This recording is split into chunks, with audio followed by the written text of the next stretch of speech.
Hey guys, Happy New Year and welcome to today's podcast episode. I've got a fantastic guest for you today, John Hannum, founder and CEO of PPS Solutions. And he's going to talk to us all about fractional CFO, what he does. He's got a really interesting slant on how he utilizes this skill set. We're going to talk about entrepreneurship, growth strategies, and strategic partnerships. And I'm really happy to have him on the show. So, John, welcome. Thank you very much, Chris. Yeah, we got connected and you have a really interesting background. So introduce yourself to the audience and we'll get right into the discussion. That's awesome. Yeah. So my background is in finance. I came up through corporate finance in a small tire company that we made into the largest independent tire retailer in North America over 17 years.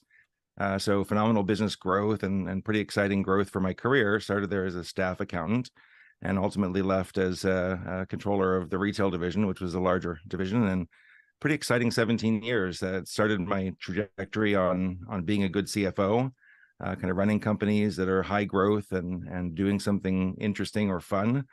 Since 2020, I've kind of done that on a fractional basis. So it's been pretty exciting to go and use those big business tools for small business success.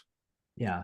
And I love talking about big overarching themes for the conversation. And so the first one is founding PPS Solutions and what motivated you to leave a successful corporate career, become a founder, share some of the challenges, rewards by building this company.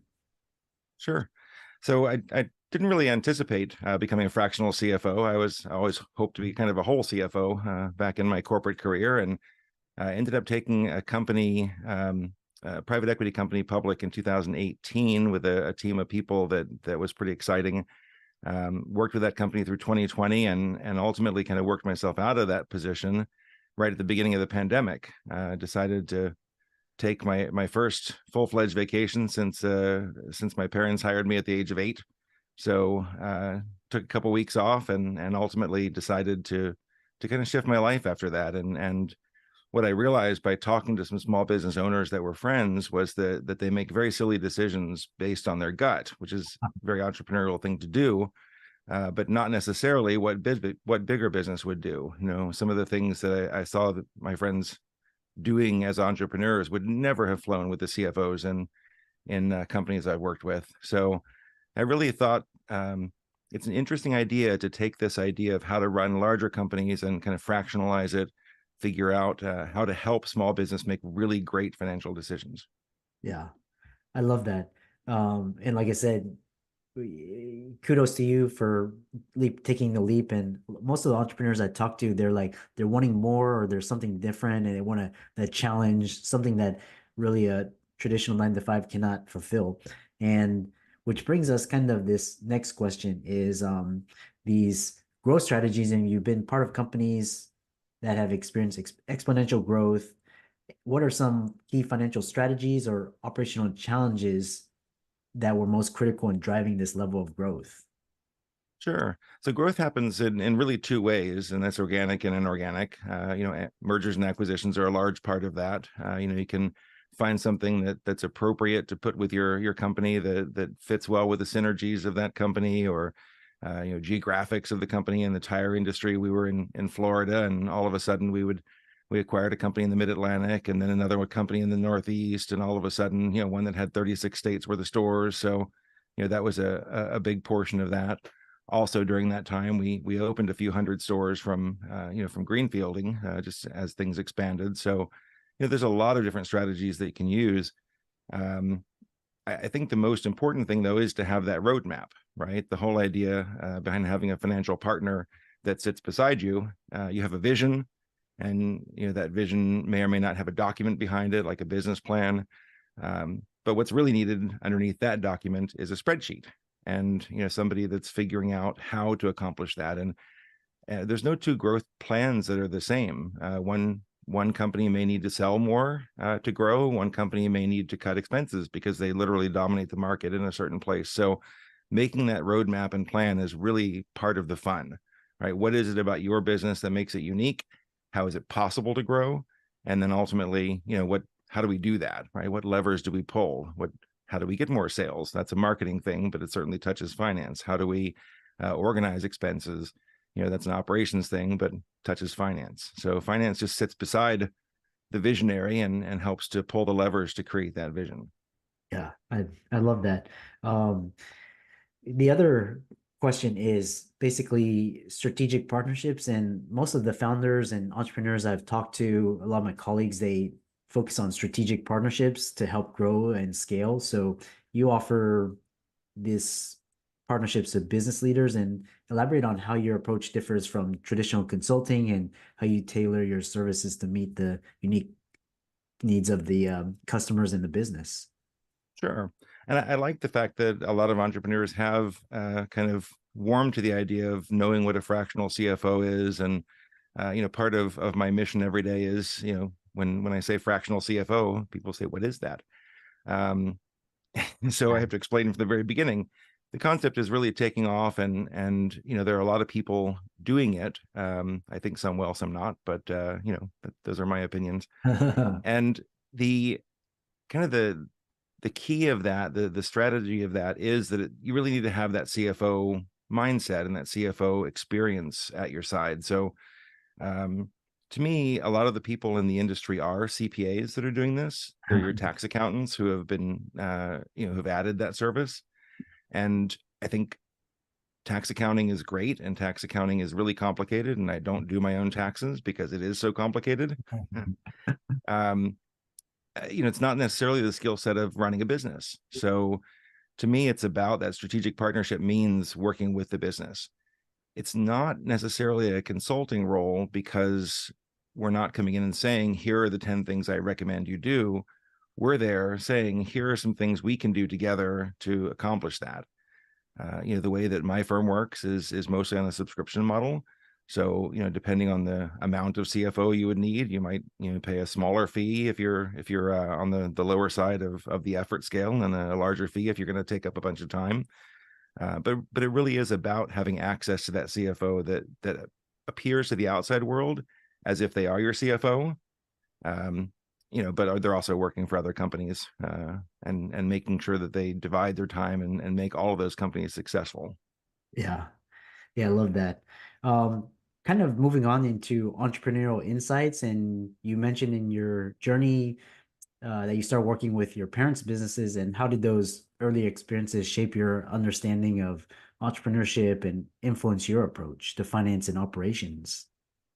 Yeah, I didn't really realize it until kind of years later. But my mom was a scuba teacher when she married my stepdad, and they decided to buy the scuba company that she worked for.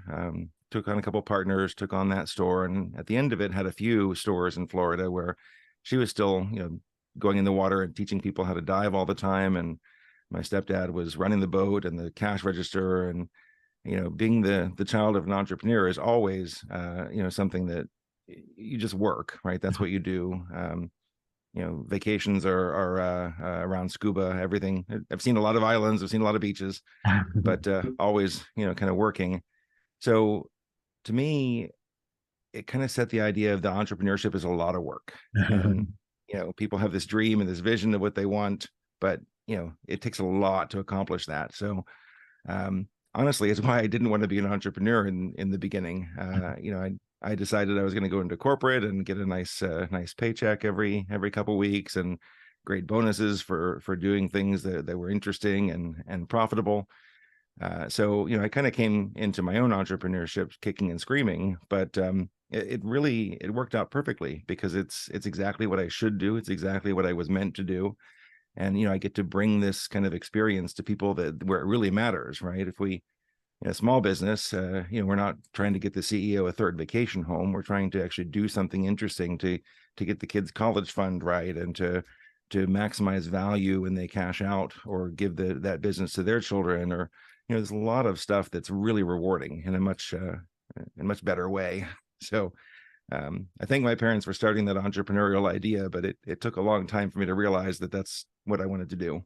Yeah, that's interesting. Yeah, I've been always been an entrepreneur at heart as well, and it's interesting because my parents' generation and their friends, like, they came here. The only way to survive and succeed was through business, through entrepreneurship, and then they pushed their kids into becoming like these 9 to 5 or going to law school, medical school, dentistry, accountants, these professionals. And it's like kind of like it's probably for the same reasons that you were talking about, this safety, security, bonuses, kind of but yeah, it's interesting. And yeah, I left the corporate world because I was sick and tired of making the CEO rich, and I wanted to make myself rich, myself and my family. So um to end it, talk about advice for entrepreneurs and who are passionate about growing their business.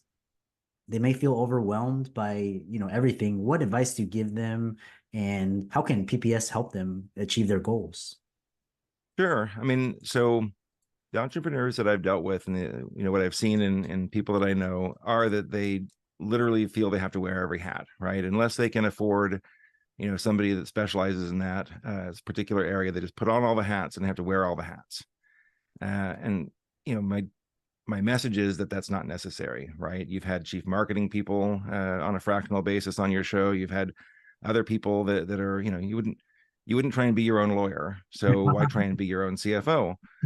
And from the finance side, there's really not a reason for that to do that. There's not a reason to wear that hat yourself. You should be financially literate, which your show obviously helps with quite a bit. But you don't have to be your own CFO, and that's kind of the message that I want to put out there. Um, Yeah. you should be good at what you're good at, and really push the business forward in the way, and then hire the people or put the people around you that can make you successful. Um, learn where to add resources and what resources exist on an easy basis. Hopefully you can research CFOs in your area and your area of expertise, and figure out a great person that you can hire to do your to be your CFO in the same way. There are a lot of us out there.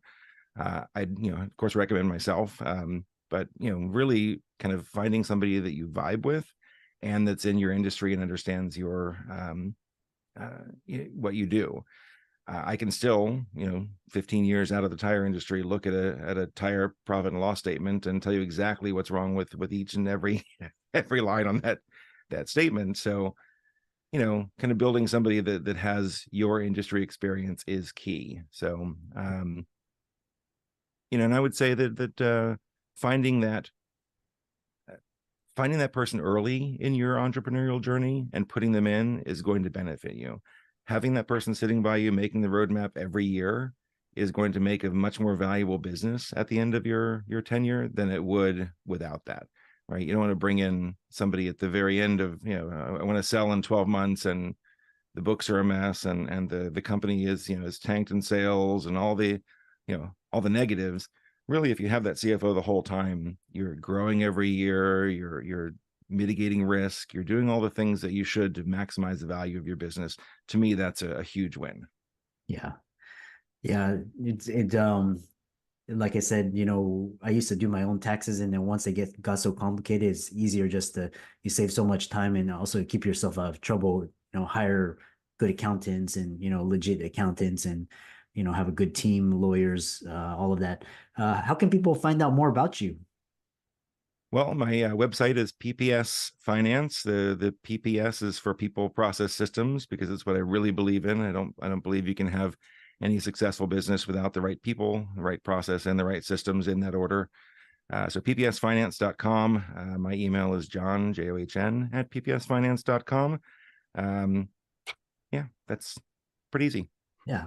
And for all the audience out there, let's thank John for coming on and, talking about PPS Solutions and his journey. And be sure to check out all his social media links. He's on LinkedIn, and his website will be in the links and show notes. And with that, thanks so much for coming on to the podcast. Thank you very much.